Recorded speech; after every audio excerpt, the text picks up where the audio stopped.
Most of those who have achieved greatness to use Shakespeare's phrase have worked extremely hard to get there. Many were told that they will not amount to anything, but they believed that they could do and achieve and work extremely hard to get there. You need to recognize that a growth mindset is not just good, but is also supported by science. In other words, you need to be committed to developing a growth mindset. You can learn and teach others about how to develop and improve their abilities through developing a growth mindset. This will help you take control of your life.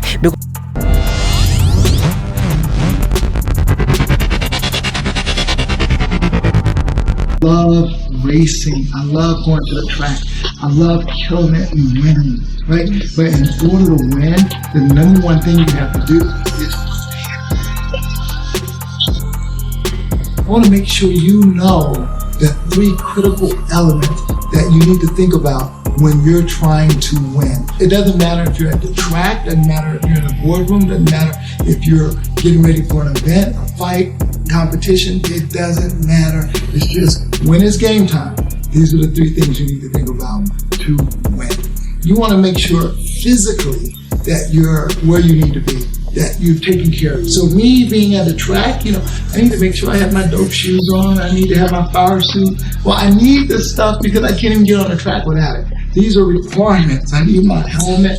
I need all of these things to get on the track. Now, it helps to also look good and make sure that you have something that you're comfortable in. So make sure that physical stuff, including the physicality of getting there on time, all that stuff is taken care of, right? So that's the physicality. Make sure you take care of that. And most of the time when people are thinking about preparing, they're only thinking about the physicality. They're not thinking about the other stuff. So number 2, you have to make sure you take care of the meat, the technical stuff. That's the stuff that's germane to the business at hand. Right now, the business at hand is racing, going fast. So what I'm going to make sure that I think about is, hey, what is the track that I'm going to run on? Let me study the track map so I get that in my head. I want to understand, what's happening in that track and analyze the different sections. What's the most difficult sections? I want to understand the different type of corners that it has, braking and things like that. If it's your business, you know what it is. You're ready for a shoot. You're ready for, an interview. You're going to want to make sure that you've got some additional research. Who's going to be in the room with you? Make sure that you've prepared and thought about that. Who's going to be in the room with you? What do they want to accomplish? Why are they here? How can you speak to them and their needs? So those are some of the things that you need to think about when you're going into detail and getting prepared for whatever it is. But remember, preparing is winning. It's winning in advance. All that work that you do is the stuff that you need to do to get ready to win. Now, number 3, this is an important one and people forget this one, is you need to get your mindset right. You need to get your head on right. So when you're getting your head on right, what you're going to do is you're going to mentally walk through the steps, right? Now you don't know what's going to happen. I don't know what's going to happen on the track, but I'm going to mentally walk through driving this track. You know what I'm saying? I'm going to be on this track. I'm going to be driving through this track. I'm going to be driving through corner 1 and turn 2 and turn 3, the braking zones. I'm going to be going through that entire process, right? So that I know exactly what this is supposed to feel like. By the time I get there, I've seen this thing before, right? Because I played it over and over in my head. The same thing when you go into that meeting. You might be nervous, you might be scared, but no, you're going to already have walked in that room 100 times before you actually walk in the room. So you walk in the way you want to walk in. You're going to deal with this the way you want to deal with it because you've mentally gone through, the scenarios in your mind and you've played them over and over and over again. And hey, when you create that kind of clarity in your mind, you create that kind of vision in your mind, you tend to be drawn to it, right? Your physicality and your actions tend to start acting like that vision tend to start acting like a magnet pulling you towards that. So those are 3 things that you need to do to really prepare to win. Take care of the physicality, take care of the details, the meat, the expertise, the technical stuff, and then take care of the mental stuff. So do those things, and I guarantee you your chances of winning are going to change, grow exponentially. When you believe in yourself, you can overcome self-doubt and have the confidence to take action and get things done. When you're drowning in fears, doubts, and self-sabotaging behavior, success feels out of your grasp. All of the skills, training, and tools in the world won't change your life. The level of success you see in your life is the direct result of the level of your belief system. I would like to start, TJ, by you giving an advice to people that are young, that are watching us, and they're like, wow, I want to be an entrepreneur. I want to have my own company, but I don't know what to do. What do I need to do? Because I know this is not something that you go to college and they tell you got to do this, and that is something, it's a little bit. So what's your advice for someone like this? So my advice for someone that wants to be an entrepreneur, and there's so many of us that want to be an entrepreneur, right? And my advice is probably not what you're going to hear from my man Gary Vee, whom I respect a lot. My advice is going to be coming from a place that makes sense for me and makes sense for people that follow me. So a lot of people want to be an entrepreneur, of course. Who doesn't want to be the captain of their own ship, to have the ability to make control their destiny in terms of the amount of money that they make. But what I would say is that you have to first secure the bag. So a lot of people are like, I want to be an entrepreneur, and they'll ask me all the time, how do I invest in real estate? I want to invest, I want to do this, I want to do that. Like, how much money do you have? I don't have any money, I just want to learn about how to invest. Right? It's like, okay, that ain't gonna work. So there are certain things that you can do without money. There's a time in life where it's time to go start your business and build a business and that kind of thing. But then there's a time in life where you have to secure the bag. You have to make sure you're safe. You have to make sure that you can pay your bills, that you can live, you can have transportation and that kind of thing. So if you have a safety net, meaning that there's somebody that's taking care of you, right? Then you sure go off and start your business, right? Because that's fine. But if you don't have someone taking care of you, right, then you have to make sure you build the skills that are marketable, that somebody's going to pay you for, so that you can then save money, right? Have enough experience so that if you start your business and you need to go do this other thing on the side, then you can do that. You have that safety net. Yeah. But too many people are trying to become an entrepreneur before they've secured the bag. I love that because me unconsciously I've done that because I didn't have anyone, my parents, they've done well, but the big crisis came to Spain, and they could not, my dad was clear, like, hey, I don't, if you're gonna go overseas, I'm letting you know, it's on yourself, so I had to secure the bag. I worked my ass off so many jobs, and I saved. So when I had savings, then I went ahead and started trying this, trying that, using your saved money, because as you say, I think that's really important. Yeah, it's a combination of having savings, having experience, and having freedom, right? So what I mean by that, like save money, right? So don't live beyond your means, right? You see me with fancy cars and all that kind of stuff, but sometimes that can retard your growth if you get it too early. Yeah, exactly. Right? So get make in sure, the right moment. Yeah, make sure you don't get something that you're working for the car. Exactly. You don't want to do that. You don't want to be in a situation where you're doing that. So, and then when we talk about savings, it's you need to have some money aside because that gives you a safety net, right? And it gives you the ability to invest in the content that you're going to need, the products that you're going to need to develop, whatever it is, right? And then the other one is experience. I don't care, the knowledge. Whatever you're doing, right? What you ought to be doing is get knowledge that builds a career. Never have just a job. What I say is don't get trapped on this social media Gucci thing. If you're buying $1,000 shoes, I said the other day, if you're buying $1,000 shoes, it's because you're earning $4,000 a day. Yeah, I said that. And the guy goes, no, but you mean $4,000 a month? I'm like, no, $4,000 a day. Yeah. If you're spending 1/4 of your salary in shoes, you're stupid. I love the accent too, right? You're stupid. I will try 100 times to get up. And if I fail 100 times, if I fail and I give up, do you think I will never gonna get up? No.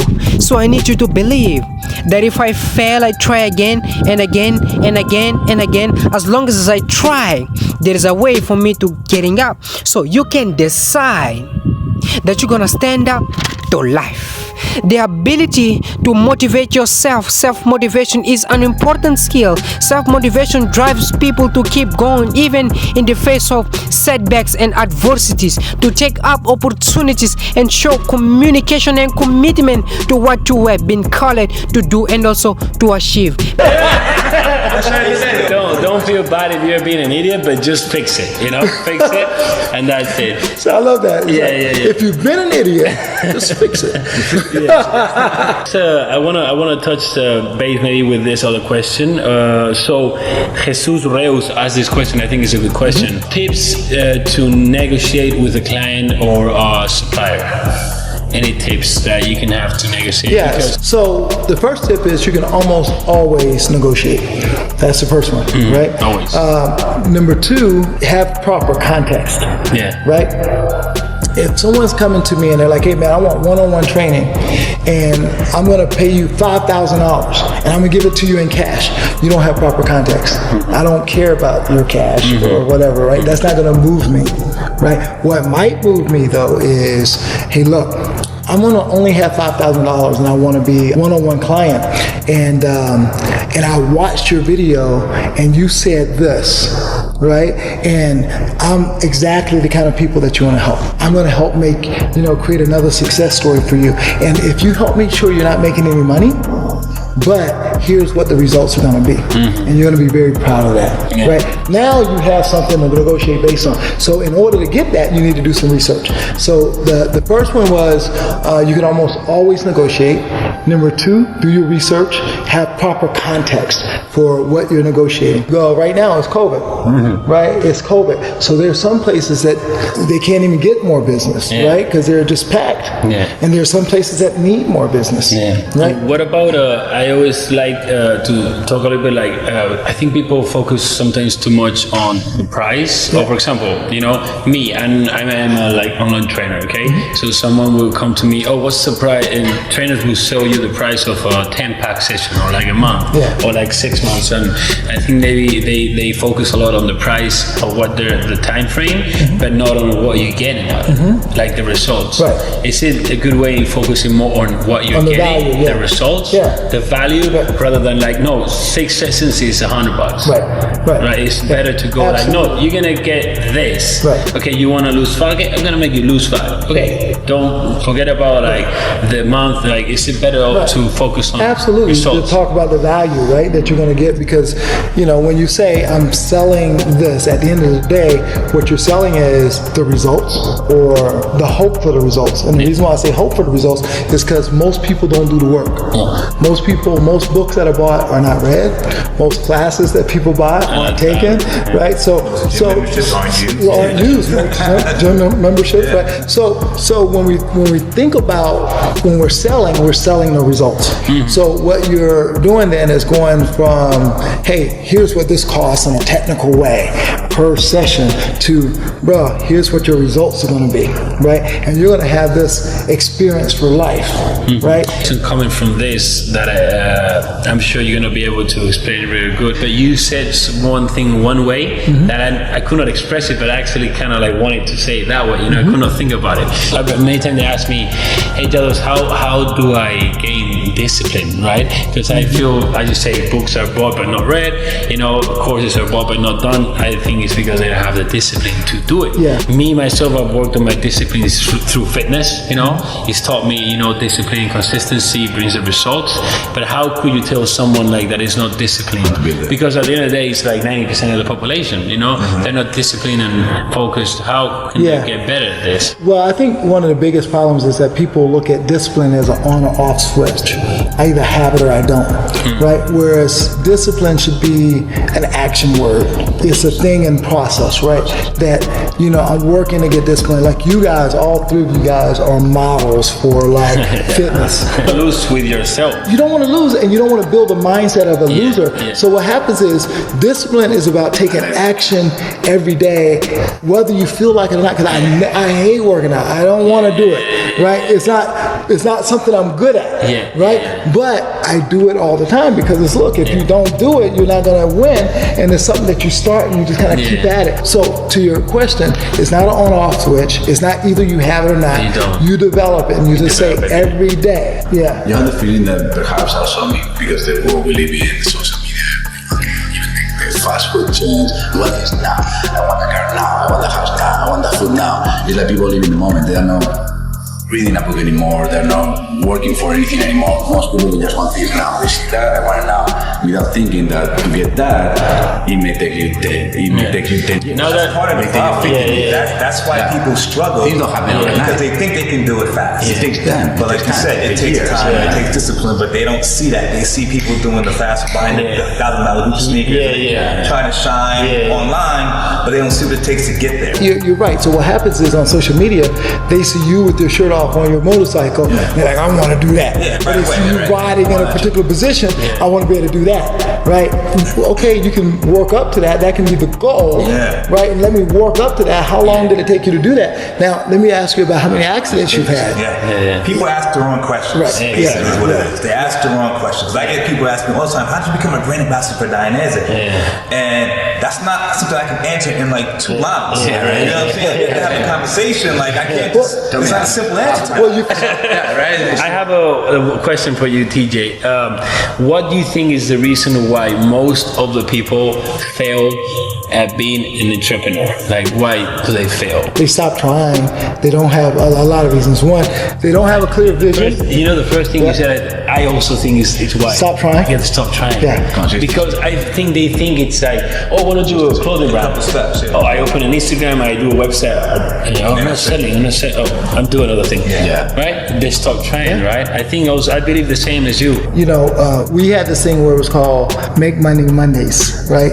Where the only conversation was around making money, right? What activity? Because sometimes you get involved in a lot of activity as opposed to like the activity that actually makes money. But the only way you're going to get wealthy is to make money while you sleep. It's good that we brought this thing up because I was going to ask you what you think about college, this is a question that many people ask, and it's very, like, what do you think? What you just said, I completely agree with you.